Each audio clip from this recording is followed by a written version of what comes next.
So it's another election year, and your politicians are popping up to your community saying what they're going to do for you. Now, Kamala Harris popped up to Detroit with Charlamagne the God, promising black men on what she's going to do for them. Now, you ask, why Detroit?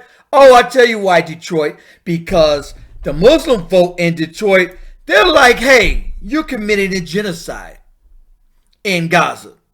And you waved your unwavering support for Israel and Netanyahu in a genocide. And you know they've counted you out. And now Kamala is like, oh, wait a minute. Black men are also turning their backs on the Democratic Party. Uh-oh. Election's less than 30 days away. I need to get to Detroit, tell them, and make them promises so I can get their vote. So now, this is Zeke from New Era Detroit. I know Zeke from New Era Chicago that I was filming. When I first started out filming, I started out with New Era Chicago. And he's the CEO of New Era Detroit, which branched off to New Era Chicago. He's going to ask about reparations. And she's going to give a politician answer. Listen. Are heavily asked to vote Democrat in every election for over half a century with very little in return. What are your plans to address these very important issues and change that narrative? Thank you, Zeke. I appreciate that. Thank you. And thank you for your work. So to your point, yes, I am running to be a president for all Americans. That being said, I do have clear eyes about the disparities that exist and the context in which they exist, meaning history, to your point. So my agenda, well, first of all, on the point of reparations, it has to be studied. There's no question about that. And I've been very clear about that position. In terms of my immediate plan. That's it? Hey, what about reparations? Oh, yeah, we got to study it. Oh, yeah, you've been saying it since, 2016? Oh, yeah, we got to study it. You've been vice president for, 4 years? Oh, we got to study it.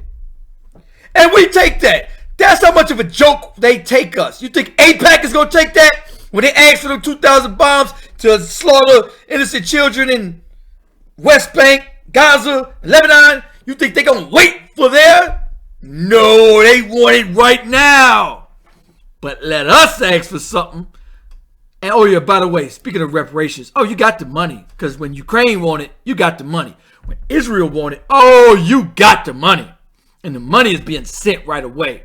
What do you need, 28 billion? No problem. Ukraine, what do y'all need, 300 billion? No problem.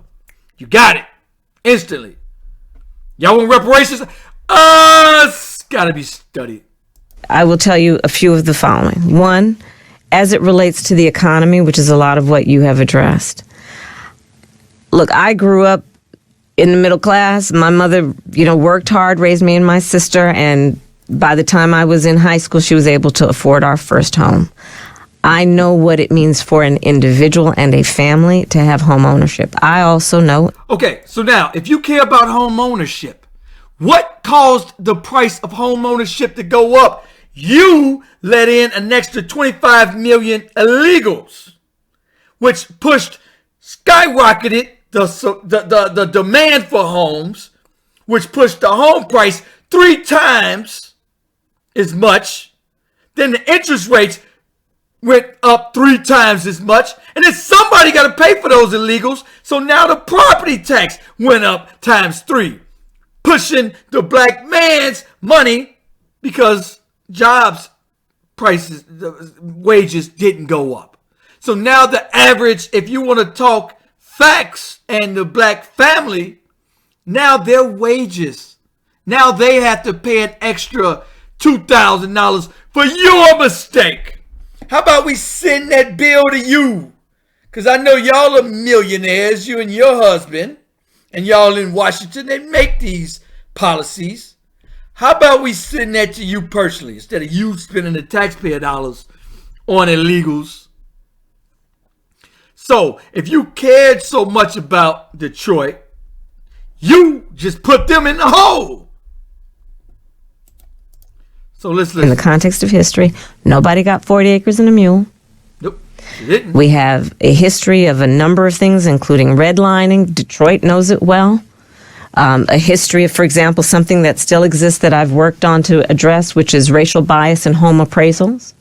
And we know home ownership is, black families are 40% less likely to be homeowners than others. And that home ownership is one of the surest ways to build intergenerational wealth, right? Because when you own a home, that's when if your child says, Daddy, I want to go to college, you can say, sweetheart, don't have to take out a loan. I'll take some equity out of the house. Or That's why I asked about reparations, because their families all passed them now $300,000, $400,000 houses from the 1800s, 1900s, and they were given a heads up. We wasn't. So he's asking reparations. So she's giving a politician, she's ducking, dodging. She's talking about, oh, I wasn't born up in a middle class neighborhood. Get to the point, ma'am. Get to reparations. your child says, I want to start a small business, same point, right? So my plan includes making sure that for first-time home buyers, they have a $25,000 down payment assistance to just get their foot in the door, because we know folks will work hard, they'll save, and pay that monthly mortgage. And one thing about reparations is it's fair across the board. Democratic Party caters to just the poor. So people that's actually going out working and working hard, the Democratic Party, what they do is keep poor. They keep you needing a handout. So now they punish the people working hard and they reward the people not working hard. So people who worked hard, oh, you got a job, you don't get no assistance. Oh, you're a married couple that did make right decisions. Sorry. That's why it's so hard for middle class families to, and a lot of people are like, yo, why would I get off welfare? Because as soon as I get a job, I got to pay for all this. Why would I get off Section 8? Because now this house costs $2,000, $3,000 a month to rent. I don't have that. I might as well just not work. Second point is to bring down the cost of housing generally, because one of the issues is we have a housing supply shortage, and so that's about working with the private sector. In terms of our small businesses, which are part of the backbone of the economy of the black community and part of the backbone of America's economy writ large. My second mother, the woman who helped raise us, was a small business owner. I know who our small business owners are, and I have convened black small business owners way before I was running for president. We need reparations, and I'm going to tell you why. Most small businesses, 95% fail. And if you get a loan, you got to pay it back. But is she saying that you don't have to pay the loan back? We'll see. But politicians come to your community and make promises every day. When are you going to keep your promises? You've been in office 4 years ago. How come this wasn't implemented 4 years ago? How come when your vote is all of a sudden, they need something? Now here you go. But y'all didn't went to Detroit because the Muslims said, we going to write you off. We 100,000 strong. And Hillary lost by less than 10,000 votes. So they know how strong that Muslim vote is. But they're not willing to stop the war, the genocide in Gaza. So they go into the black man like, hey, y'all, we need you. So what can we do for y'all? So let's go to Detroit and let's address them in Detroit. But my thing is this. Why ain't she being asked the hard questions? Why are you here in Detroit? Why are you financing a genocide? That's number one for me. In my official office at the White House, to talk with young entrepreneurs, mostly young, about the work that they are doing that is about clean energy work, technology, as well as the traditional, whether it be a barbershop or a restaurant. One of the big issues facing black entrepreneurs and black small businesses is access to capital. Because unlike my opponent, who got handed $400 million on a silver platter and then filed bankruptcy 6 times, don't forget that, calls himself a businessman. Not everybody has access to the capital, but we know in the community we do not lack for ambition, aspirations, dreams, hard work ethic. And so my work has been as vice president to increase billions of dollars into community banks. And as vice president, part of that work will also be to change the tax deduction for startup small businesses from $5,000 to $50,000, because nobody can start a small business on $5,000. And if you don't otherwise have intergenerational wealth, how are you going to be able to do it? Second point on small business is this. I'm going to do, basically, it's a program that is about a $20,000 non-refundable loan to to basically businesses that don't have access to wealth and don't have those relationships, which is going to directly impact a lot of small business, Black-owned small businesses. That $20,000 non-refundable loan is what would help somebody if they need to buy equipment, right? If they need to buy an extra truck, depending on what that business is, which we know that's a big part of what holds back our small businesses. Just having enough capital to actually pay for the things that allow you to then put your hard work into play to actually grow your business. The other piece, and this is something that is critically important, is to see Black folks, and in particular Black men, as a whole human being, and understand that we are talking about sons, we are talking about fathers. So I'm gonna put that video up on my social media. If you guys follow me on Instagram, please do so. I want to show you guys Van Jones. This guy's this guy's weird than a mofo. I'm gonna show you guys. Thank you, Kamala. You written us a love letter. You written this dude here.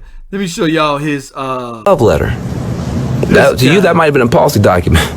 I read that as a love letter from Kamala Harris to Black men who need some love, Black men who need some respect, Black men who need some concern and some care and consideration. You know, we need some mamala from Kamala. No, we do not. We do not need a mama. We need a politician that's sane. I don't understand. You know what? And if I'm tired of the vote blue no matter who. I'm tired of just, I'm voting because I hate the other guy. If your candidate ain't good enough to come with their own good policies, then they ain't good enough. All that, I'm going to vote for them. I'm tired of that. And a lot of men are like, hey, we done with that. And we got that. We stood on business. We said we wanted to hear something. Everybody else is getting something. What are we going to get? And she came with a love letter of support for our work, our wealth, and our health. That guy's a piece of work. Politicians will come and promise you the world, but are they going to deliver on it? And there's a thing called too little, too late. Where were you the whole 4 years ago when you was vice president? Why are you committing a genocide? Why did you open up the borders? Do you think that wasn't going to hurt the people already here that you so-called now all of a sudden, the last 30 days, you all of a sudden care for now? Is that not raising an eyebrow to like you didn't address us at all? Now it's 30 days. Y'all ain't even bothered to address the Michigan vote. The Muslims that are there. They asked you, hey man, what are you going to do about the genocide going on in Gaza? She said nothing. Why ain't you meeting with them? Where's their town hall? You don't think they seeing that? And they don't care. They're not like, hey, we gonna vote for blue no matter who because we're scared. No. You're complicit in their families being slaughtered. The average Palestinian got at least 16 family members slaughtered. All of them. There's none of them that can say none of my family members, because everybody in Gaza is being whooped. They are sparing none, and she's complicit in that. Anyway, let me know what y'all think. Peace, y'all. City on fire, ooh, down to the wire. My life in the shy. Ooh, it's my life in the shy.